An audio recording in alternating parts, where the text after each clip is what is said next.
So there's these things called core crystals. You touch a core crystal and it turns into like a girl, or boy, or sometimes even a polar bear, with a girl riding on top. The one who awoke the core crystal becomes its driver, and the blade, as they're called, will fight alongside them in battle, with each blade coming with their own blade that the blade and the driver wield together as a weapon. One individual can be a driver to many blades, but if the driver perishes, then all the blades will return to their core crystals, and the next time they're awoken, they'll have no memories of their past lives. There's some loopholes to this, but, well, we have time to get into that later. There's also these things called titans, and they're really big enough to live on, but they're also dying. So living space is gradually decreasing and wars are breaking out between the people living on the last few remaining titans. Our protagonist, Rex, is a salvager. He dives below the cloud sea and brings up sunken treasures. He also freeloads on the back of his grandpa Azurda. Not biologically grandpa, obviously, because he's also a titan. Just like not big enough to build a kingdom on his back. Yet. Well, one day, Rex gets hired by a menacing team of samurai men, and a cat girl, and a cat, who call themselves Torna. Rex's job is to enter a sunken ship and open a door that can only be opened by people who were born on the Letharian Titan, which by golly he was, or this plot would be going nowhere. So he opens this special door, and inside they find a woman enclosed in a capsule. Rex is like, I'm gonna touch it, and Jin is like, don't touch it! So he touches it, and Jin stabs him, and Rex dies.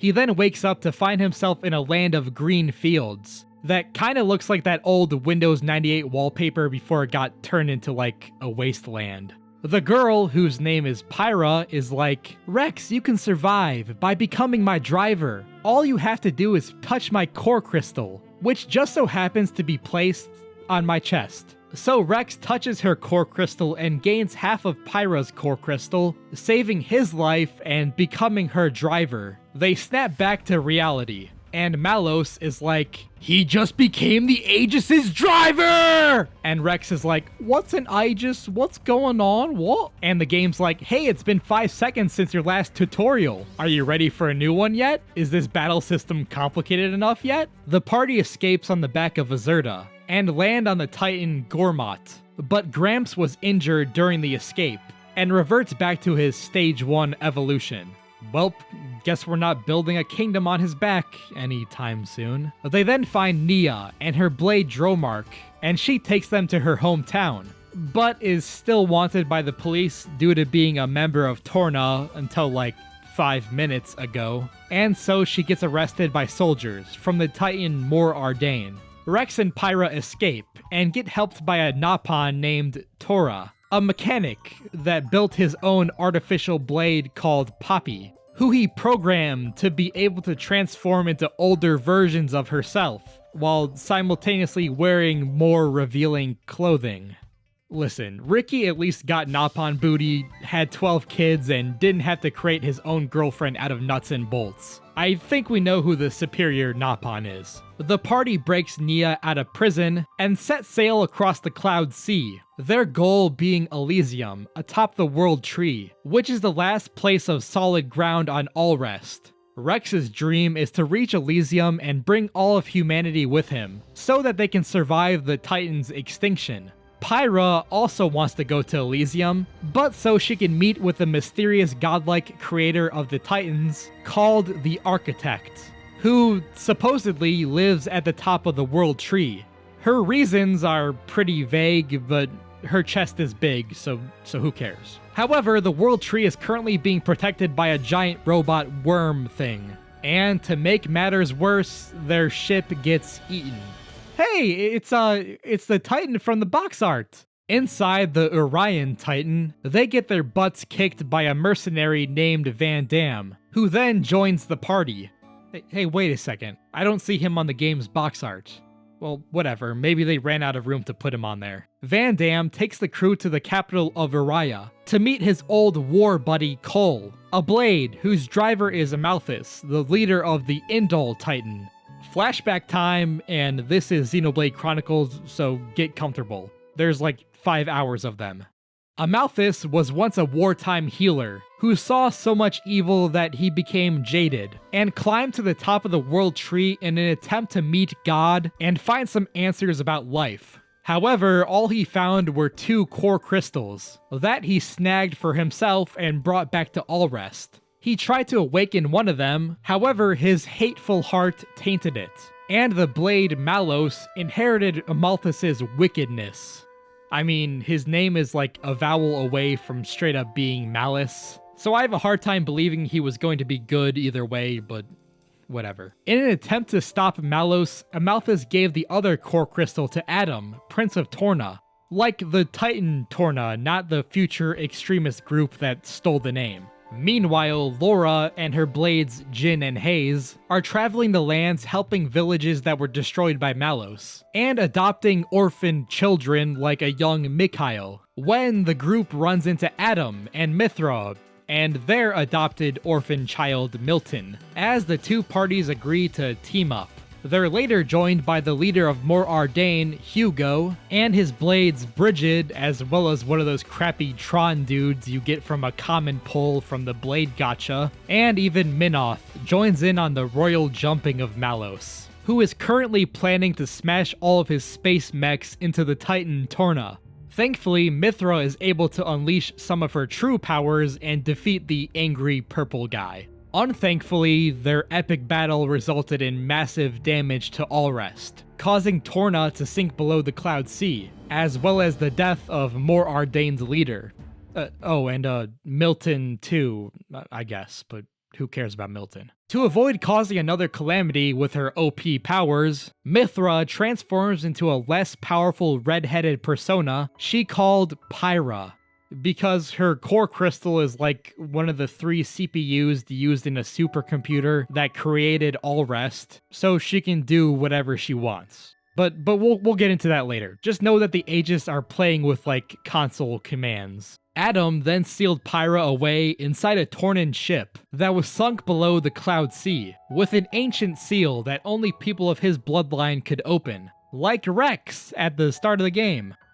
This is what we call a full circle moment. After assassinating all of his competition for the throne, Amalthus became the leader of the Indol Titan, and after his visit to the World Tree, where he had unearthed an absurdly powerful blade that attempted to destroy the world, now believed that he is a messenger of the Architect, who wishes for him to destroy the world. He then tries to eliminate the biggest threats to his plan, that being the 2 super blades called the Aegis, so he sent an army to attack one of Adam's militias, not knowing that Mithra/Pyra was already 20,000 leagues under the Cloud Sea, and Adam was retired and working on his tomato patches. Well, during this pointless attack, Laura was fatally injured, and when drivers die, their blades return to their core crystal, and all their memories get reset to factory settings. So to not forget Laura, Jin romantically ate her heart,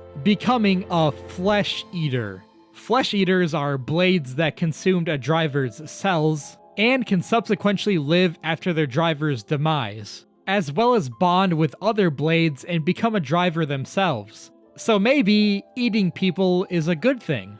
Other flesh eaters include the 2 Torna siblings, who aren't actually siblings but definitely ate a pair of siblings, as well as our feline friend Nia, who was a rare healer blade that couldn't save the daughter of her driver, so naturally he made Nia eat her.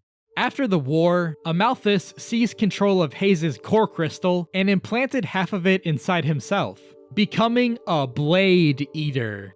Yes, I'm being serious, just like stick with me here, which gave Amalthus Haze's broken ability to nullify other blades' powers. Meanwhile, Malos managed to survive his battle against Mithra, but with a half-broken core crystal. At this point, he was well aware that his motivations for destroying the world weren't actually his own, but a result of Amalthus's influence. So he became a depressed hobo and wandered the lands, where he ran into Jin, who was also a depressed hobo that was wandering the lands, and the two agreed to destroy the world together. They then assembled a team of misfits with the edgiest, most angst-filled backstories to take revenge on humankind and kill the architect. They took the name Torna, and planned to use a Letharian to unseal Pyra, suck the data out of her core crystal, and use it to restore Malos's core crystal, and then have Malos destroy the world at his full strength.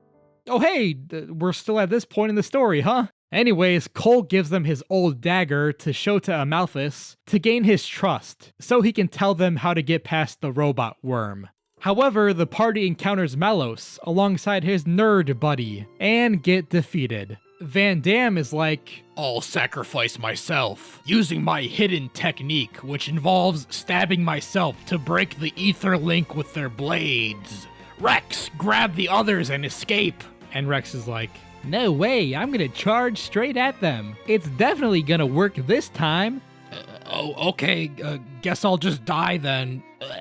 And so Vandham dies. Mithra reawakens due to the trauma and starts blasting everyone with light beams, forcing them to jump off the nearby cliff. The party makes their way towards Indol, stopping to pick up new party member Morag alongside her blade Brigid, who are supposed to be the strongest blade driver duo in Mor Ardain, but constantly get thwarted by being sprayed with water, and then stopping at Rex's hometown Letharian archipelago, where they're joined by Zeke, alongside his blade Pandoria, who were sent to guide the party to Indol, a favor Amalthus gained after an injured Zeke was brought to Indol and underwent a Blade Eater procedure, saving his life. Pretty much the only good thing the Blue Smurf has done in his lifetime. They arrive in Indol to meet Amalthus, who, unsuspiciously, is compliant and agrees to help Rex reach the World Tree. Meanwhile, Jin is less compliant with peace, as he's killing a bunch of Urians with Titan weapons on Temperantia, a buffer zone between Mor Ardain and Uriah, to try and start a war between the two nations. So the party shows up and tries to stop him, but Jin teleports behind Hayes and gives her the old Sephiroth special, freeing his former blade partner from Amalthus's control. At her funeral, they notice half of her core crystal is gone, and Amalthus is like, interesting, I wonder who could have taken her core crystal. Not me, that's for sure. He then gives them a letter sent for the leader of Tantal, a nation inside the turtle titan Genbu, to allow the party to use a Tantal artifact called the Omega Fetter, which would let them control the worm and move it out of the way. They meet Zeke's father, the King of Tantal, who is justifiably suspicious of an Aegis being in contact with Amalthus, given what occurred last time that was the case. So he locks them all in an ether neutralizing prison, and tries to blast Pyra with an ether cannon, but misses, and hits Genbu in the head instead, breaking the Omega Fetter. On the way to fix the fetter, Pyra is like, "Oh yeah, by the way, I have a giant robot in the sky that I can control with my mind. Just thought I'd mention that now." Oh, okay. I feel like that could have been useful information to have earlier, but Mithra fixes the glowy Rubik's Cube with her Aegis powers, but then suddenly Torna shows up and are like, "Check out these core crystals. We're actually flesh eaters, and things are gonna go differently this time." And they lose. But then Jin shows up and is like, "Sup, I'm also a flesh eater. And I can move faster than the speed of light. And I can control ether particles. And I can freeze everything around me. And okay, I get it, we lose." So he breaks Mithra's sword, causing Mithra to revert back to Pyra. And she's like, "Wait, don't kill Rex or I'll use my giant space robot to annihilate myself." And Malos is like, "Whoa, buddy, calm down, alright, geez." And Torna takes off with the Omega Fetter and Pyra to go suck the heck out of her core crystal. They then speak with Zeke's father, who tells the party that there's actually a third Aegis sword that Adam hid away inside some dusty old cave. Rex heads to the cave but ends up getting overpowered by shadow clones of Adam, that he set up to guard the temple. Suddenly, Nia transforms into her true form to save Rex, revealing herself to actually be a blade, and is like, "Now that I've got my thighs out, do you finally love me, Rex?" And Rex is like, no. The clones disappear, and Rex is sent to the Windows 98 dimension to have a one-on-one talk with Adam, where he's like, "Pyra is heading to Elysium because she wants the architect to end her life. You must overcome Pyra's depression.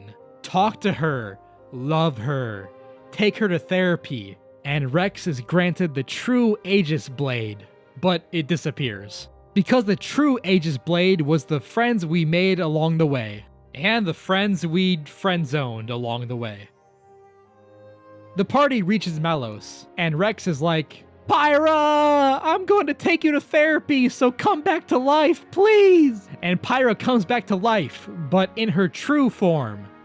No, not Mithra, like her true form. She has green hair and her name's like Pneumonia or something. Malos summons the giant robot worm, and Numa summons one of her space Gundam things. And they have an epic mech battle that ends up destroying the ground beneath them, sending everyone below the Cloud Sea. Rex and Mithra have an awkward reunion with Jin, and the three search around the place, discovering that it looks just like Earth. Well, they don't know that it looks just like Earth, but we, as Earthlings, do. They then find some egg sacs on a Titan carcass, and Jin explains that after awakening enough times, blades eventually become Titans, which produce core crystals, forming a life cycle. But something tall and blue is keeping the blades from becoming Titans by purifying all the core crystals that he's been safeguarding in his possession, which is why there's no new Titans to live on. The party enters the world tree from its base, and are surprised to see that it looks more like a futuristic space station than a giant tree. Meanwhile, Amalthus is like, "Well, I suppose now's as good of a time as any to kill the Aegis." So he begins his attack on Torna by using Hayes' OP power, combined with a giant antenna he installed on top of Indol, to control every Titan on Alrest, sending them to destroy the Tornan airship. Jin, Malos, and the twins abandon ship, while Mikhail stays behind and gets wrecked. Rex is like, "It's an all-out war! We've got to stop these Titans! Fast!" Then I leave to go do side quests in Uriah for a couple hours and come back, and Mithra is like, "Hey, why don't we just use my giant space robot?" So they do that. And it destroys the antenna, freeing the Titans from Amalthus' control. Meanwhile, Jin and Malos are making their way to the architect, and Jin is like, "Hey, I think I'm gonna stay behind because my life kinda sucks right now. And I'm pretty sure I'm not getting a redemption arc at this point in the story, so I think I'd rather just die." And they bro hug it out. Rex and the crew reach Jin, and manage to take him down. But he gets saved by what was their names again? Whatever. Amalthus shows up in his octopus form that he gained by absorbing a bunch of core crystals, and he sucks the two twins up. Heroically, Jin uses the last of his power to turn Amalthus into an icicle, and then fades away into pixie dust. Hey, that all worked out pretty nicely. At the top of the world tree, Malos meets the architect, who is actually a 2,000-year-old Shulk? Or I guess Zanza, but only like half of him. Okay, time to revisit the birth of the universe. Back on real actual Earth in real actual Africa, a team of researchers discovered the conduit, a powerful source of energy that could warp reality and even create parallel dimensions. The conduit was stored on an orbital space station and installed with 3 artificial intelligence processors, dubbed the Trinity processors, to help keep it in check. Fast forward to the year 2100, Earth was in the middle of an all-out mech war where humanity was pretty much destroying itself. A scientist named Klaus used the power of the conduit to create a parallel universe. In this universe, Klaus was reborn as Zanza, the soul of the Bionis, and his scientist friend Galea was reborn as Maneth, the soul of the Mechanis. And well, the rest is history. The history of Xenoblade Chronicles 1. However, half of Zanza was left behind on Earth, where, as he looked down on the planet, where 99% of humanity got sent to other dimensions, with only a few sticking around as brain-dead zombies, he came to his senses and began building a new society, creating the Cloud Sea, the core crystals, and that whole life cycle. Also, at some point, one of the Trinity processors, Ontos, pieced out and sent itself to the new parallel dimension, where it took on the appearance of Alvis, and helped guide Shulk to Klaus's less atoning evil half Zanza. And of course, the other two processors, Logos and Numa, were taken by Amalthus when he climbed the World Tree. Anyways, back in the present day, Malos, aka Logos, tried to fulfill Torna's goal of killing the Architect. But he's like, shush child, I'm probably going to die soon anyways, because my other half is about to get wrecked by a dude in swimming trunks, so just give me a second. And so Malos begrudgingly leaves. The heroes reach Elysium, and find that it looks less like their Windows 98 wallpaper of their dreams, and more like a sad, barren desert. The Architect then teleports them to his room and is like, yeah, sup, it's me, God, and I'm also dying pretty soon. And when I die, the conduit's going to warp to a different dimension, and you're going to lose Numa's powers. So maybe hurry up and defeat Malos before he destroys the world. You can leave now. The party reaches him, and Rex is like, wait, we can still save you with the power of friendship. And he's like, no, I'm literally programmed to be evil because of my driver, like you don't understand. So they destroy him. At the same time, Shulk destroys Zanza. And as the Architect fades away, he gives one last gift to mankind by removing the Cloud Sea and converging all the Titans onto a single landmass. With the conduit warping off to Architect knows where, the space station it powered begins to fall apart and plummet towards Alrest. Numa is like, the only way to save Alrest is for me to use my space robot to destroy the space station with me still on it. And Rex is like, no way, no one gets left behind. And Numa's like, oh hey, I left my purse in the escape pod, can someone get it for me? Yeah, sure, okay. Wait, hold on a sec. And then she sends them back to Alrest and blows up the space station. And as the party plummets down to the planet's surface, their escape pod falls apart. Thankfully, Numa had used her powers to speed up Azurda's life cycle beforehand. And with Gramps back to being a gilf, they're able to ride him to safety.